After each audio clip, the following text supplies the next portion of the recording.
Hey, good morning, YouTube. Louie here, and welcome to the weekend.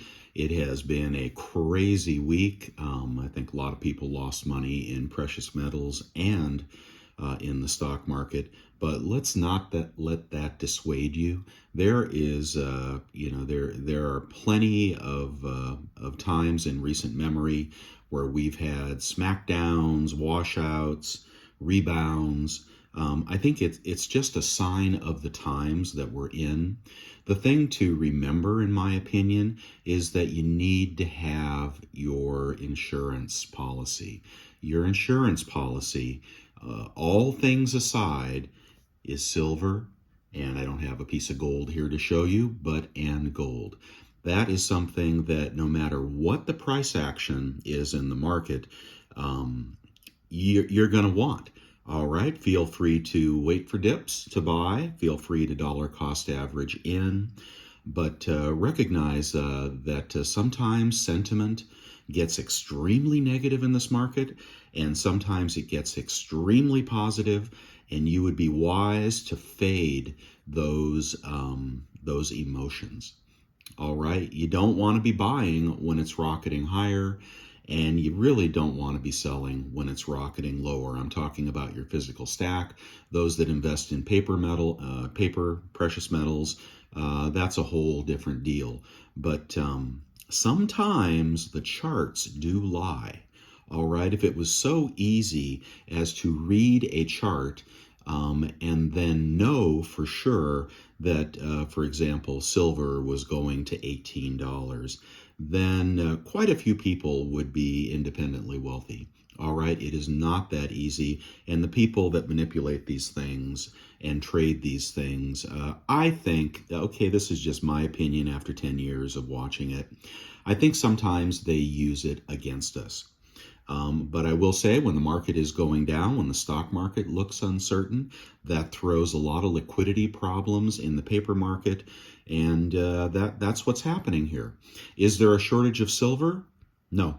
No, like I've been saying for weeks, there's no shortage of silver, and premiums have dropped. I mean, you could have bought all the silver you wanted for $1.29 over spot on a depressed spot price on Black Friday.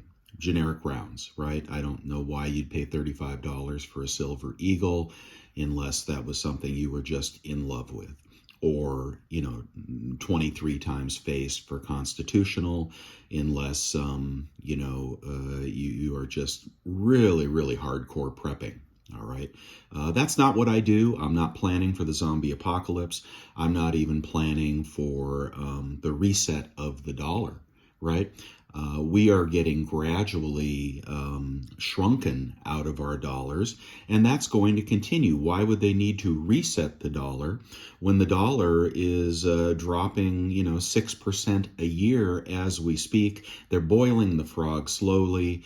The final blow will be when they go digital and they take away all of our cash alternatives. All right, I don't want to keep going on that. Oh, the other thing I do want to say, though, is the GSR 80 held like a champ. I'd like you to take a good look at the long-term GSR chart and look at where we are and how exponential the rise has been back up to 80 several times, and it has held. If you believe that the relationship of silver to gold is one of the most important things, you may want to convert to gold someday as you get older to avoid the volatility. 80 held. Okay, will we be going back to 120 GSR? I don't think so. I think a lot of people got rich when that happened and bought into the paper markets and doubled their money. Some of the rest of us bought in slowly, maybe too slowly. But 80 held, all right? Keep watching that GSR. When the GSR is at 80 or 79, silver is the buy, okay? Not gold, in my opinion, all right? And maybe they'll both head lower, but if you can trade in your gold for silver at 80 to 1, I would do it all day long. And then wait for the GSR to drop. All right, I've said that so many times, it's ridiculous. So let me keep going. I'm trying to move fast today. Got a little bit to go through. I want to let you know the outcome of my sale of my brother-in-law, rest in peace, silver stack. You saw that last week, I believe. And I decided to keep quite a bit of it. Matter of fact, nearly half of the stack in terms of value I kept. I want to show you because I just love silver. I mean, I just think silver and silver at wholesale prices. Um, you know, if silver goes from 22.50 to 20, I mean, recognize that that may be a large percentage drop. But boy, you're really going to have to, if you're selling now and buying back in when you think there's blood in the streets, there is going to have to be, you're going to have to move really quick, and you're going to have to solve the premium problem, which, you know, often premiums go up when there's a radical drop in spot price. So to me, it's kind of like when the Dow was dropping back in March of last year, and I thought it was going to drop, and it did drop, and I predicted it, and I watched it happen. But as it dropped, I had a target. Now, right now, you know, it's well over 30,000. But it was dropping rapidly day after day. And I said to myself, I'm sure it's going to 15,000.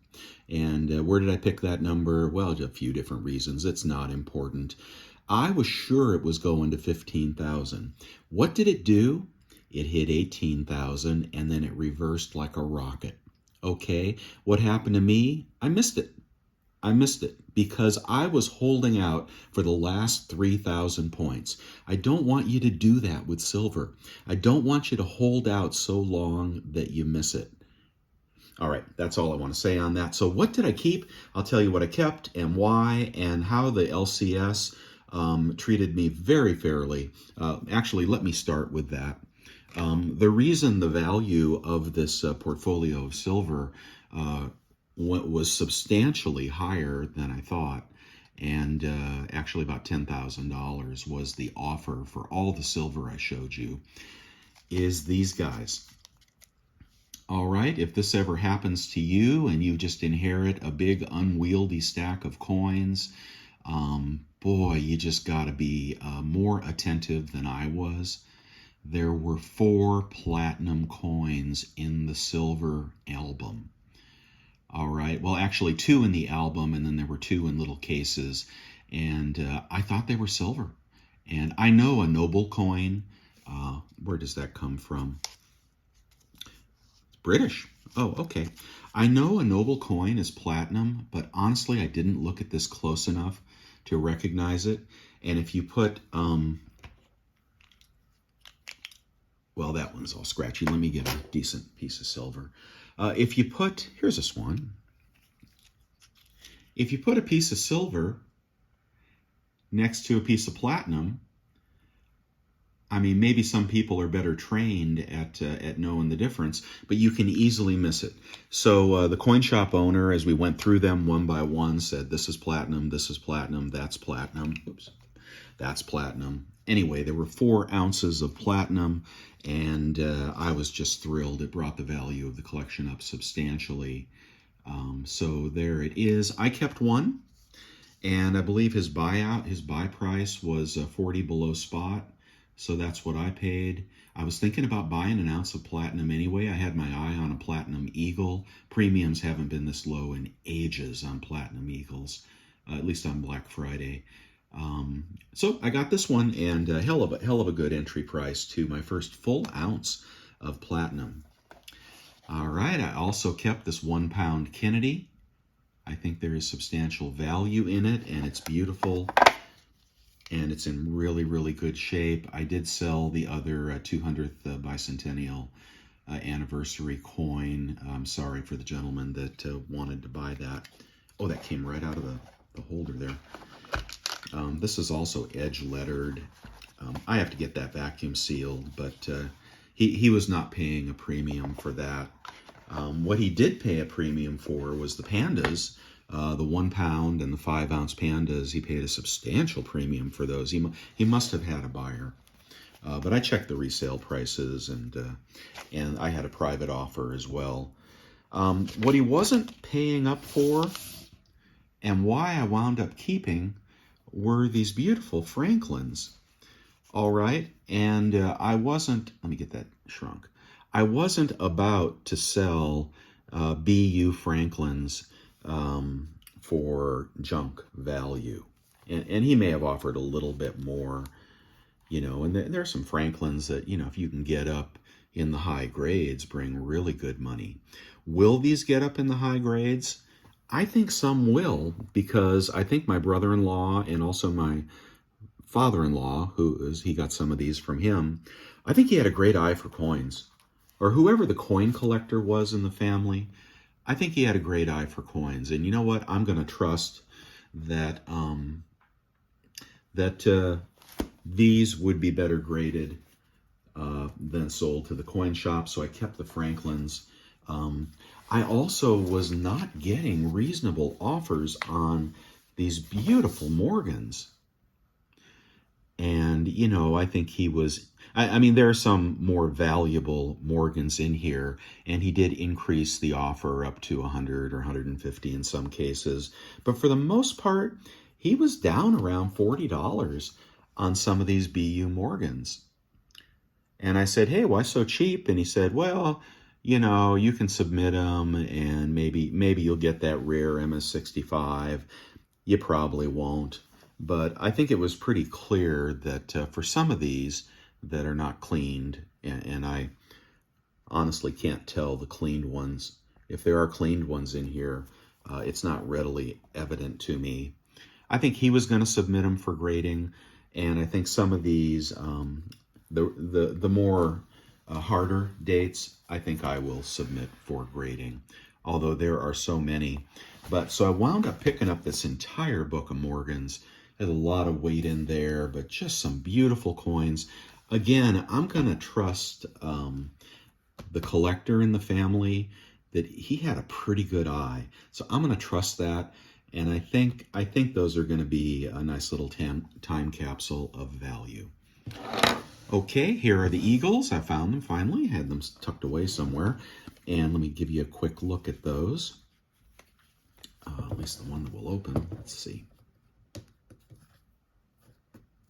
And he was paying 4 over for Eagles. 4 over. Of course, spot was pretty low that day. It was in the 22s. And so that's what I paid the family for these. 4 over for the Eagles. Let's see if I can just pop that off. But they're nice BU Eagles. There we go. Well, of course, the first one I look at is going to have milk spots on it, but they're nice BU Eagles.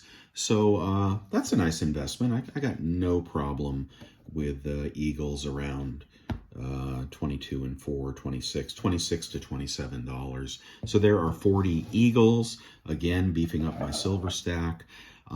Showed you the Morgans. All right, before I get to the final Morgans that I kept, the high value Morgans. The other offers that weren't good. Let's see. Here is a 1850 Seated Liberty. I just love that design of that eagle right there. Not a good offer. He said it had condition problems. It's just some more Morgans. Large cent. Not a good offer. Said it had condition problems. It obviously does. Somebody painted it, I think.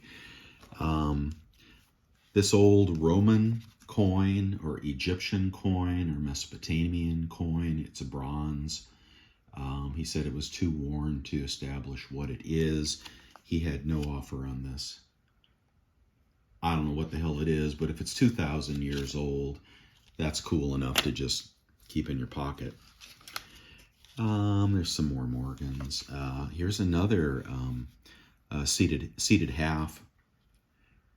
Good, so he just wasn't really paying for the really old coins, and I just wound up keeping them. Again, here's a Morgan. Somebody wrote MS70 on it. It's a 1900 O. It's so pretty. How could you sell that for 40 bucks? Here's another seated. I mean, some of these coins go for $300,000, so I just wasn't going to let those go. I don't know if they're condition problems or not, but he was not interested. What is that, a cap bust? That is so friggin' old, it's ridiculous, guys. I mean, this is 1820, okay? 1820. I mean, shit, Thomas Jefferson could have held that in his hands. I think he was still alive. Can you believe how old that coin is? Over 200 years old, and not a decent offer on that. Okay, I don't want to linger on these, but I just kept them. I don't know what I'm going to do with those, if I'm going to try to grade them. I really don't want to grade 100 coins. That's just not my gig. You make money for the grading company and usually not for yourself. Okay, in the book of Slabbed Morgans from Blanchard, I pulled out everything that he was going to pay about $1,500 for the entire book, but some of the better dates. This is an 1890p, and don't trust the grade there because I think that could grade up. Here is the Carson City I pulled out. Again, he was paying $100 on some of these, $150 on some of these, but I just couldn't let him go. I had to talk to my wife and say, you know what, honey, we got to kick in some money to pay the family. We wound up paying, well more than we inherited in terms of value. But I just couldn't let these go. 1978, Carson City. I mean, hell, I collect them. I've paid retail for Carson City Morgans. Here's an 1881. It's a good one, I think. So I think he was going to regrade these and enjoy a substantial markup. So I didn't mind keeping those. All right, that's everything I kept, I believe. And so that's what I think is going on in the market. And I hope you are not losing faith. I hope you're not not ceasing to stack. If you have an established stack, then that's cool. You can just sit, wait it out, right? I'm looking for like golden opportunities. I'm not jumping in and just buying bullion right now unless it's to replace collector coins. Oh, by the way, big sale in my store on eBay. If you see anything there you like. Collector market has taken a dive along with the spot price of silver. Everybody's broke after Black Friday, and there's a lot of pessimism in the market, which is just killing the market right now. It's just absolutely killing the market. In terms of how you trade your stack and don't trade your stack, always remember there are two kinds of stackers, way more than two. There's the stacker that is stacking for individual purposes to pass on to the family, to trade peer-to-peer, and to grow their stack. And then there's the stacker that sells. Okay, those stackers that can sell, that have an eBay store, that are able to capitalize on their ability to sell for retail, they've got a very different perspective, and I'm one of them. I have a store, and it's served me very well, but we have a very different perspective on buying and selling silver than the average stacker who does not sell, who doesn't want to deal with the tax returns and the Schedule C and the 1099s and the fees. All right. So, some people can sell, and I am selling, but most people are just hanging tight. Personally, I think the Eagles are overvalued here. The negative I will give you is I think Eagle premiums will shrink. All right, I think you'll see them come back down into the 20s. The price of an Eagle, I think if we stay in this 22.50 range here, 21, 22, 23, 24, I think you'll see the Eagle premiums come back down. So that's kind of what I expect. It might be a decent time to sell your Eagles if you were inclined to do so, but only if you have the way to do it, and only if you want to replace it with $1.29 over spot bullion. So anyway, that's all I have for you this week. I hope you enjoyed the show, and I'll be back at you next week. Keep your fingers crossed. We're in December. Remember, things look one way in December, and they look entirely different in January. And if that's your time frame, stop stacking right now. Just stop. Go buy Bitcoin, whatever. But if your time frame is 6 months, 1 year, 5 years, 10 years, 30 years, no sweat. No sweat. Don't be waiting for Dow 15,000, right? Don't be that guy that got so hung up on price predictions that they waited for the last 5% of the move and then missed the move entirely. But I recognize we're in a pessimistic point of time right now, so that's just where we are. Hang with it, hang tough, stack on. I'll see you guys next week. Bye.